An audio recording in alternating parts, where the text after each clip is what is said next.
Olá pessoal, tudo bem? Nós vamos falar um pouquinho hoje sobre calvície feminina e transplante capilar feminino, tá? Porque é um tema que muitas mulheres pedem para a gente abordar mais e é um tema que ainda é meio tabu na sociedade, tá? A calvície masculina ela é muito bem aceita pela sociedade, por todos, embora traga muito desconforto para aqueles que a têm, tá? Pelo menos ela é tratada com mais naturalidade na sociedade. Agora, a calvície feminina não, ela ainda é um tabu. As pessoas procuram fechar os olhos, tá? Em relação a isso. Até quem circunda, até quem está ao redor dessa pessoa que tem calvície, procuram fechar os olhos, procuram não tocar no assunto, tá? Mas é uma doença, pessoal, e a gente tem que começar a tratar, isso é muito importante, começar a tratar como uma doença séria, começar a encarar a calvície feminina como uma doença grave, porque ela tem consequências, além de consequências físicas, ela tem consequências emocionais devastadoras, tá? Só quem tem a calvície feminina sabe disso aí. Então, a gente realmente encontra casos onde a pessoa ela vai se isolando tanto, ela vai sofrendo em silêncio, porque não tem nem com quem conversar, e quando ela tenta abordar esse assunto, normalmente, ele não é bem aceito, as pessoas procuram não valorizar ao invés de encarar. Então, isso até é um apelo que eu faço, tá? Aos familiares, aos companheiros e até aos colegas médicos, tá? Que valorizem a queixa, tá? Da calvície feminina. É importante para que ela não chegue num grau mais avançado e seja necessário diretamente uma correção cirúrgica, ou às vezes nem é possível uma correção cirúrgica, tá? Então, conversem com a pessoa, perguntem como a pessoa se sente e tentem, tá, auxiliar a resolver o problema, porque hoje em dia é possível, tá? Além de controlar a calvície, o quadro, a piora do quadro, é possível restaurar através do transplante capilar, tá bom? E faço um apelo também aos colegas profissionais, porque muitas mulheres que chegam aqui no consultório, elas já passaram por diversos profissionais, não especialistas da área, claro, mas essa queixa não foi valorizada. Então é uma queixa, sempre falei que estava caindo, mas todo mundo falava que era normal. Então assim, não é normal, pessoal. Aos colegas, o que eu peço é assim, é claro que ninguém tem obrigação de fazer o diagnóstico correto e nem de indicar o tratamento correto, tá? Se não é especialista na área. Mas pelo menos valorize e ajude a sua paciente a encontrar o caminho correto para tratar isso aí, tá bom? Porque realmente é uma doença grave, deve ser encarada como uma doença grave, porque a mulher, além de se sentir, ela perder a autoestima, tá?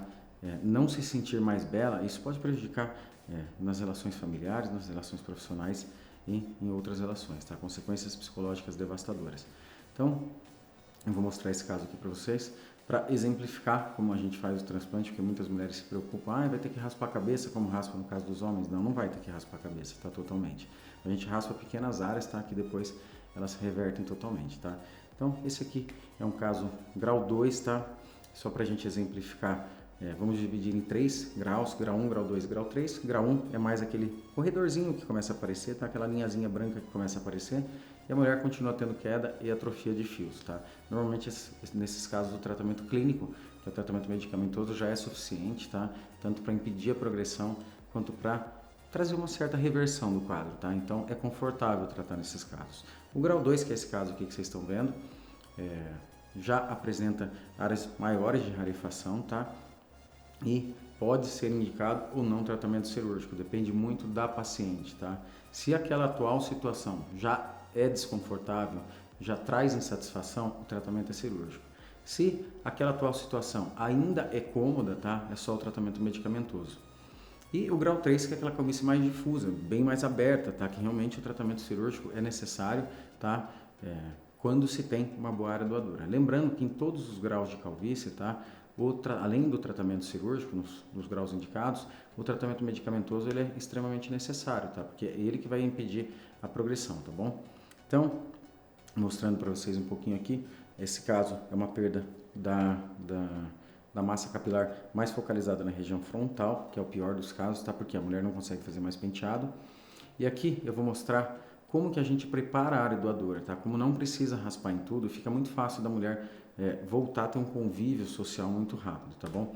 Então o que a gente faz? A gente separa uma mecha acima de cabelo, tá? Bastante cabelo acima, cabelo abaixo e o centro, tá? Que é onde está a nossa área doadora principal, nós vamos raspar essa região. Por que a gente separa? Porque quando solta, tá, o cabelo depois, ele cobre, tá bom? Então percebam, aqui foi uma preparação mais extensa, eu precisava de uma quantidade alta de fios para fazer uma alta densidade, porém quando a gente solta o cabelo, tá? já fica totalmente escondido, totalmente oculto. Então a mulher ou com o cabelo solto ou com o cabelo preso, não dá para visualizar onde foi raspado. Então dá para usar normalmente, tá? E não ficar chamando atenção. Essa área raspada, pessoal, volta a crescer depois, tá bom? Não é, a gente não vai remover todas as unidades da região e a mulher ficar com essa falha atrás, de jeito nenhum. A gente vai remover 30% das unidades que tem foliculares ali, bem espalhados, tá? Para que os fios voltem a nascer, os outros fios voltem a nascer e deem um aspecto totalmente natural. Então, assim, em questão de um mês, já não existe mais essa transparência, essa raspagem, o cabelinho já voltou a crescer, tá? Na parte posterior, e a mulher começa a usar com bastante conforto, tá? Aqui a marcação da área receptora, tá? Então as regiões principais de falha a gente marca para fazer o transplante, tá? É um transplante extremamente tranquilo, a recuperação é muito rápida, tá? Praticamente indolor, tá? E poucas serão as limitações no pós-operatório, tá bom? Mas em relação à tintura, eu peço para ficar um mês sem fazer a tonalização, depois de um mês eu já autorizo a fazer a tonalização. Agora, químicas mais agressivas, realmente a gente suspende, tá? Por um tempo, pode ser 6 meses ou pode ser até um ano, tá bom? E depois disso aí, a gente libera, tá?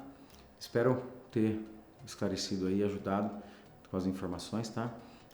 Mais uma vez, eu faço um apelo para que a gente comece a encarar a calvície feminina como uma doença grave, uma doença que traz consequências sérias. Então, todos que estão ao redor de uma paciente que apresenta calvície feminina têm a obrigação de valorizar esse quadro, tá? E de auxiliar na forma, no sentido de achar uma solução, achar um tratamento, tá bom? Obrigado.